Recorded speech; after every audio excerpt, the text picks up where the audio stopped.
Good morning from Darjeeling. आशा है कि आप सब अच्छे होंगे और हमारी दार्जिलिंग सीरीज आपको पसंद आ रही होगी। आज हमारा साइट सीइंग प्लान है। सबसे पहले ब्रेकफास्ट करने जा रहे हैं। हम देकेवास रेस्टोरेंट पहुंचे। ये कुंगा रेस्टोरेंट के बगल में स्थित है। इसके ऊपर ही लूनर होटल है। पिछले साल हम यहाँ लंच करने आए थे और टिबेटन डिशेस हमें बहुत पसंद आई थी। आज हम लाइट ब्रेकफास्ट लेंगे, इसीलिए इंग्लिश ब्रेकफास्ट का ऑर्डर दिया और ये रहा हमारा ब्रेकफास्ट। Test excellent. ब्रेकफास्ट करने के बाद हम वापस मॉल रोड पहुंचे।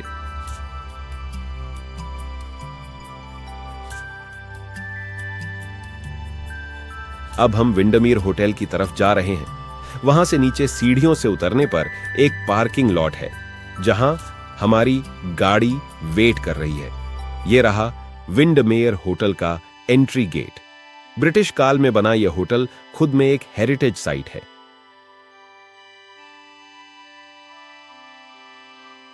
हम एलिस विला के सामने आ गए। यहां कई फिल्में और वेब सीरीज की शूटिंग हुई है। इसके ठीक सामने ही पार्किंग लॉट है।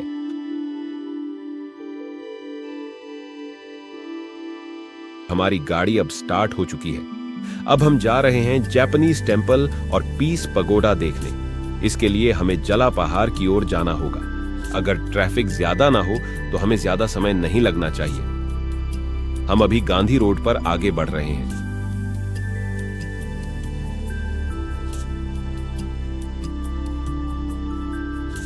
रास्ते में एक बहुत अच्छा होटल है, रिवॉल्वर होटल।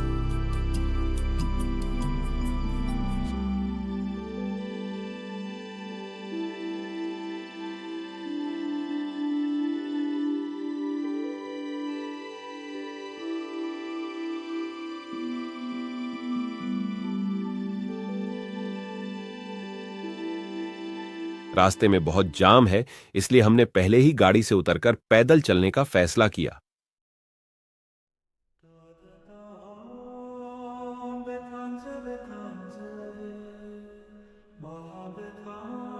आसपास का वातावरण बेहद खूबसूरत है।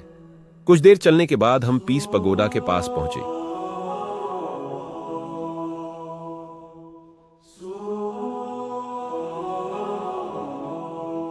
ये रहा जापानीज टेंपल। दाईं ओर पगोडा है।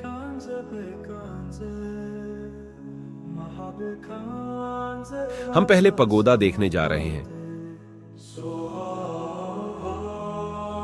पीछे कंचनजंगा की चमचमाती छोटी साफ दिख रही है। कितनी भी बार देखे मन नहीं भरता।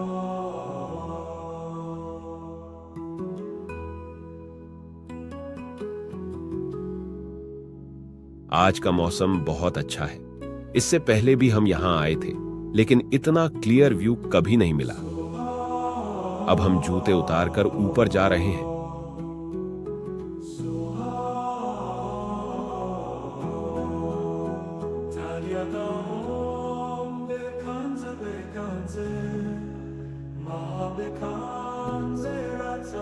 दार्जिलिंग की ठंडी हवा और एकदम ऊपर जला पहाड़ हिल पर खड़ा है पीस पगोडा।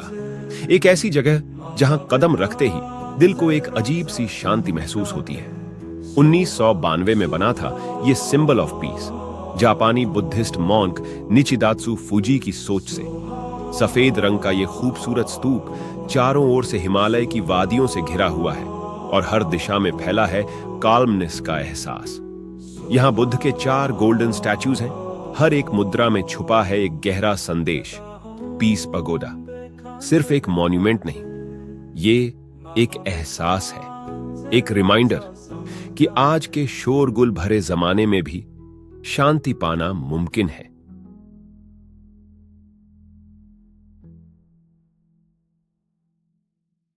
अब हम मंदिर देखने आए हैं। जूते बाहर उतारने होंगे।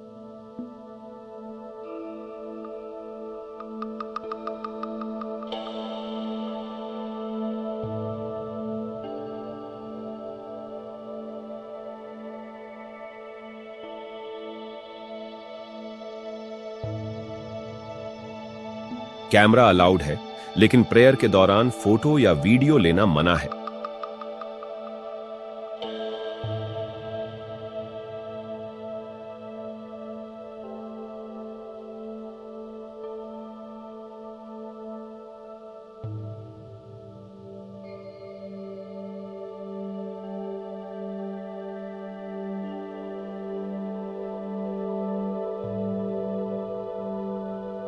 अब हम अगली साइट देखने जा रहे हैं, रॉक गार्डन। ये थोड़ा दूर है और वहां जाने के लिए पहाड़ी रास्तों से नीचे उतरना होगा। यह तेंजिंग नोर्गे का घर है।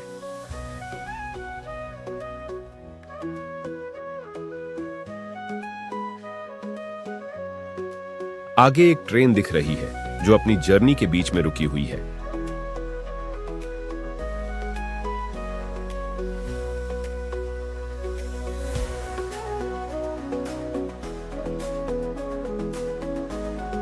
हम अब नीचे की ओर उतर रहे हैं।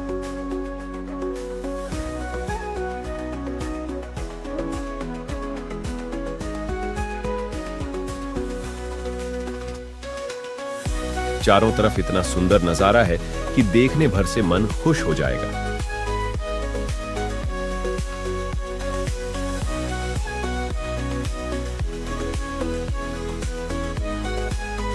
पूरा इलाका ब्लूमफील्ड टी गार्डन के अंतर्गत आता है।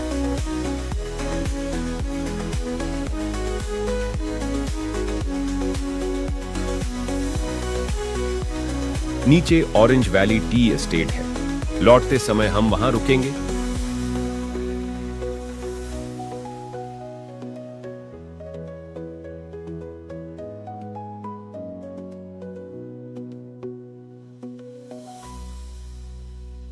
हम रॉक गार्डन पहुंच चुके हैं। सामने ही टिकट काउंटर है।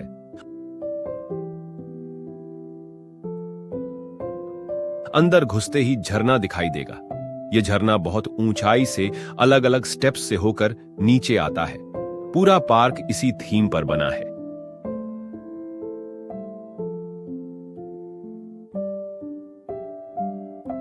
आने जाने के लिए स्लोप बना हुआ है।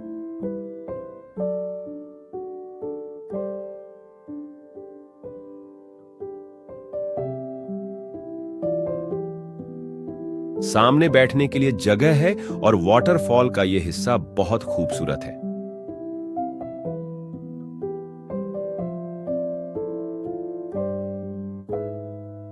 ऊपर भी जाया जा सकता है, तो चलिए चलते हैं।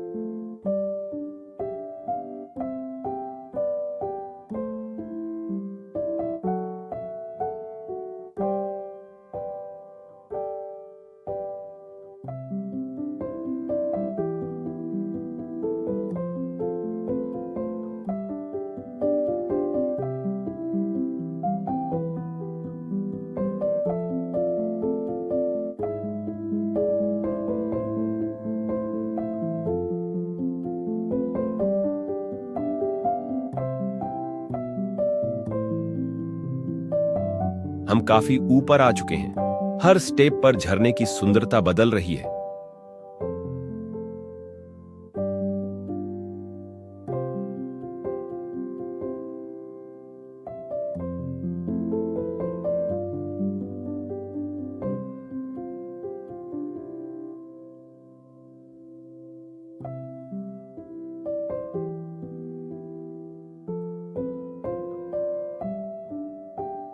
अब मैं सबसे ऊपर पहुंच गया हूं। दाईं ओर से झरना गिर रहा है। नीचे वहीं बैठने की जगह दिख रही है।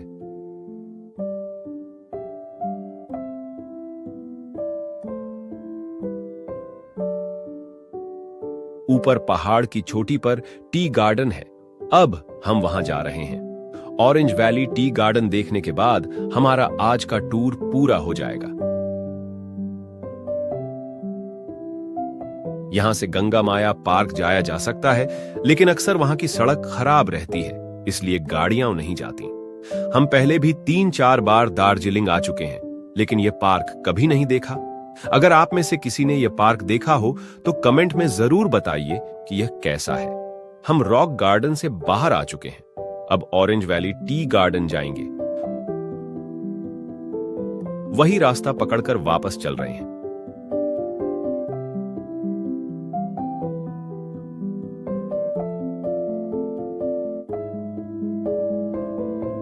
अब हम टी गार्डन पहुंच चुके हैं।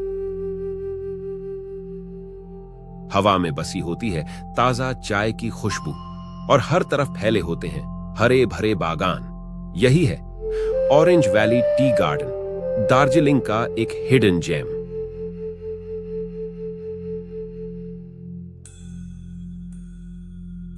पहाड़ियों की गोद में बसा ये टी एस्टेट न सिर्फ चाय का स्वाद देता है, बल्कि एक अनुभव भी, जहां हर पत्ता, हर कली प्रकृति से जुड़ाव का एहसास कराती है। यहाँ की चाय में बस स्वाद नहीं, एक स्टोरी होती है। मिस्टी मॉर्निंग्स, मेहनती हाथों की तपस्या और दार्जिलिंग की सादगी का जादू। आज कंचनजुंगा की मौजूदगी ने इस चाय बागान की खूबसूरती कई गुना बढ़ा दी है। ट्रिप खत्म करके हम लौट आए। अब कुंगा रेस्टोरेंट में लंच करेंगे। करीब 1.5 घंटे लाइन में लगने के बाद अंदर आए।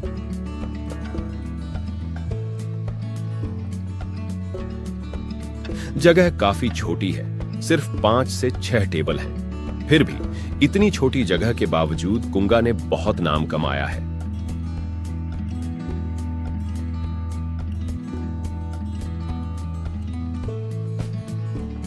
हमने चिकन वॉन्टन सूप, चिकन फिंग ग्लास नूडल्स और चिकन स्टीम मोमो ऑर्डर किया। शुरुआत हनी लेमन टी से की। टेस्ट काफी अच्छा था, लेकिन सोनम्स किचन का जिंजर हनी लेमन टी इससे बेहतर था। अब खाना आ चुका है, ये वॉन्टन सूप, फिंग नूडल्स, चिकन मोमो, हर एक डिश एक्सेलेंट लगी। सच कहें तो अगर हम यहां खाने नहीं आते तो शायद हमारी दार्जिलिंग ट्रिप अधूरी रह जाती। अब होटल लौटकर आराम करेंगे।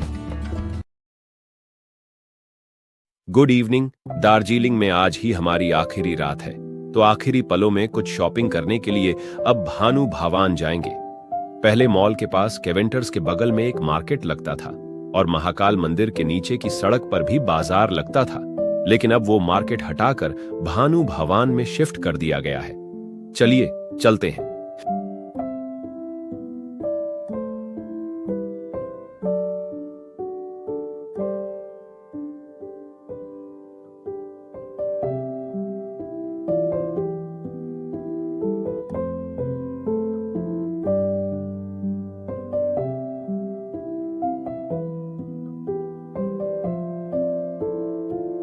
यहां पर कई तरह की चीजें मिलती हैं, लेकिन खरीदते समय बार्गेनिंग जरूर करें।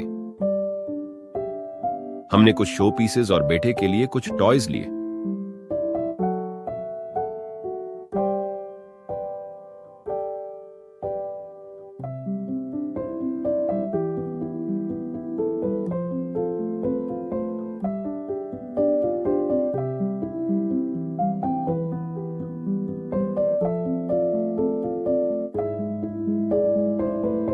यहां खाने पीने के लिए भी बहुत फूड स्टॉल्स हैं, लेकिन हमने यहां से कुछ नहीं खाया।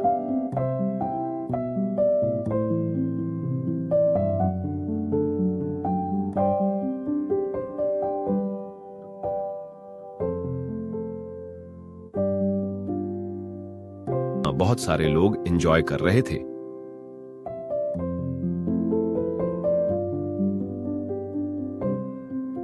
अब हम दार्जिलिंग की सबसे पुरानी टी शॉप नाथमुल्स जा रहे हैं, रिलेटिव्स के लिए चाय खरीदने। मॉल पार करके क्लॉक टावर के पास से लाडन ला रोड के रास्ते नीचे जाना होगा।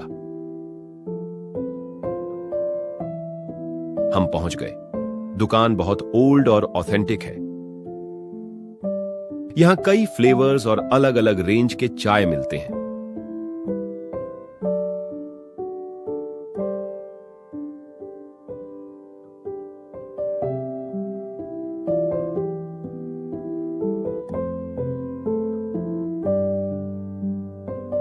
हमने छोटे छोटे टी पैकेट्स लिए।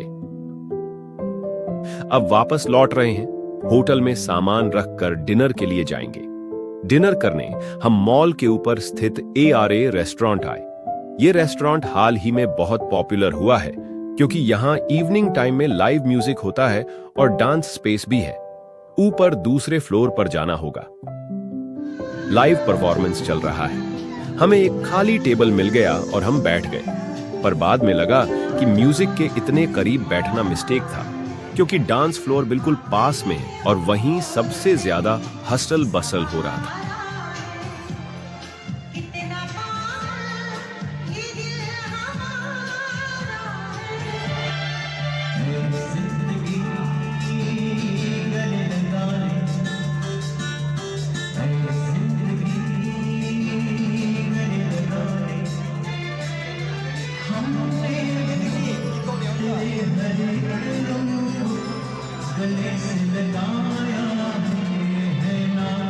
हमने stir fried sausage, tandoori chicken और मानचाव सूप ऑर्डर किया। इनकी सर्विस अच्छी है, लेकिन अब पीक सीजन में थोड़ी दिक्कत तो होगी ही। जैसे हमने बेटे के लिए मानचाव सूप कम स्पाइसी और लाइट बनाने को कहा था, लेकिन उल्टा बहुत स्पाइसी बनाकर ले आए। इतना स्पाइसी कि ना बेटा खा सका ना हम। बाकी आइटम्स का टेस्ट अच्छा था। इस रेस्टोरेंट की सबसे बड़ी प्लस पॉइंट है इसकी लोकेशन, बिल्कुल मॉल के ऊपर, फाउंटेन के पीछे और बेल व्यू होटल के नीचे। और इसका एम्बियंस, जिन्हें ऐसा एम्बियंस पसंद है उनके लिए परफेक्ट है। फूड क्वालिटी और क्वांटिटी दोनों अच्छे हैं, लेकिन जिन्हें ऐसा माहौल पसंद नहीं वे इसे अवॉइड कर सकते हैं। हमारा डिनर खत्म हुआ, अब गुड नाइट। कल चेकआउट करना है, सुबह मिलते हैं।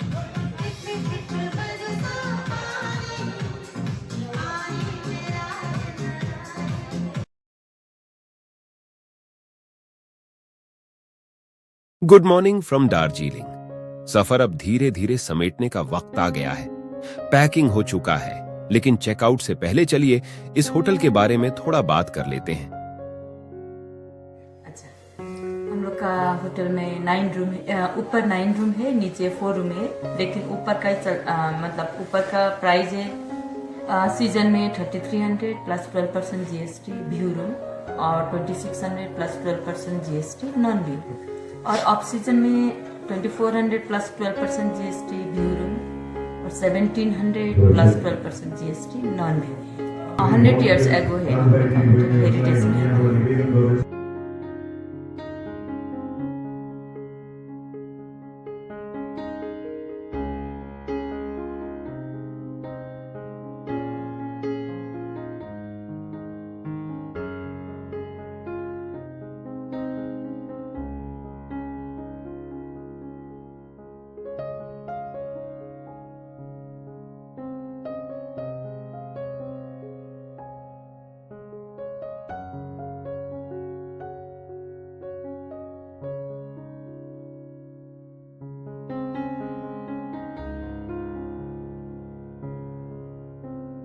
इसका लोअर फ्लोर थोड़ा सा स्पूकी लगता है। सब रूम्स खाली, और उस साइलेंस की वजह से लोग इसे हॉन्टेड मान बैठे हैं। लेकिन यकीन मानिए, ये सब सिर्फ रूमर्स हैं। डरने वाली कोई बात नहीं।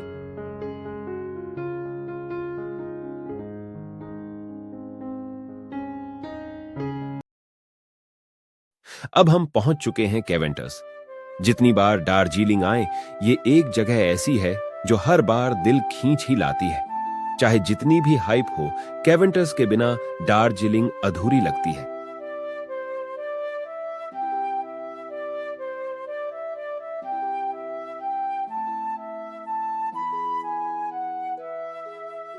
हमने ऑर्डर किया चिकन प्लेटर, टोस्ट और हॉट चॉकलेट। और जब हाथ में हॉट चॉकलेट हो, सामने कंचनजंगा की झलक हो और बैठने को मिले केवेंटर्स की रोप टॉप, तो बस और क्या चाहिए।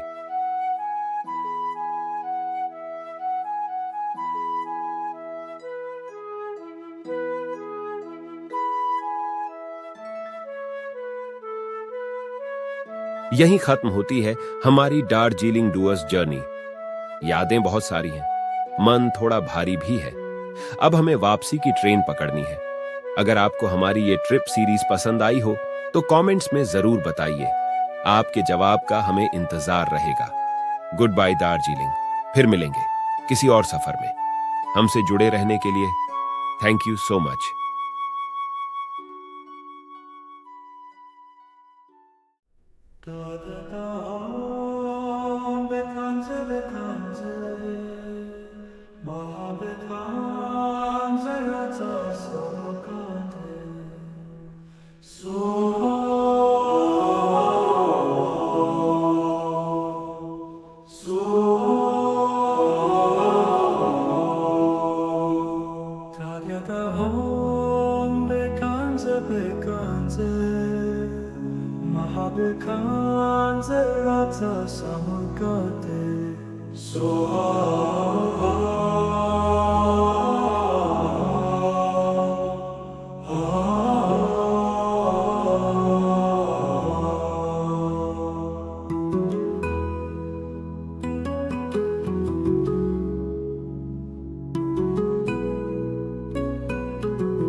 Tagyadahom bekanze bekanze Mahabekanze Ratsa Samukate Soha Tagyadahom bekanze bekanze Mahabekanze Ratsa Samukate Soha Soha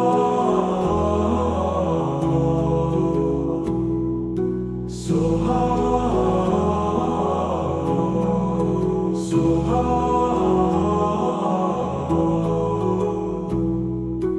Soha Da da da bekanze bekanze Mahabekanze Ratsa Samukate Soha